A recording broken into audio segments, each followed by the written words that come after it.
One of the great joys of traveling this fine country of ours by automotive vehicle, i.e.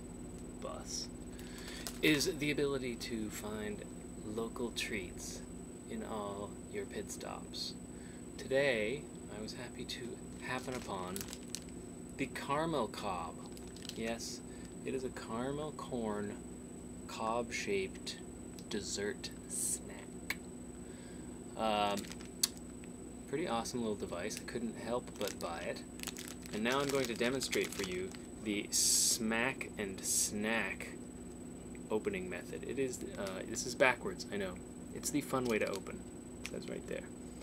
So the instructions read to push top of cob through wrapper by smacking bottom of cob upward. Sounds convoluted enough. Let's give it a try. It worked, and yes, it's fun. Chewy, not at all crunchy, which is a little bit alarming. Perhaps almost stale.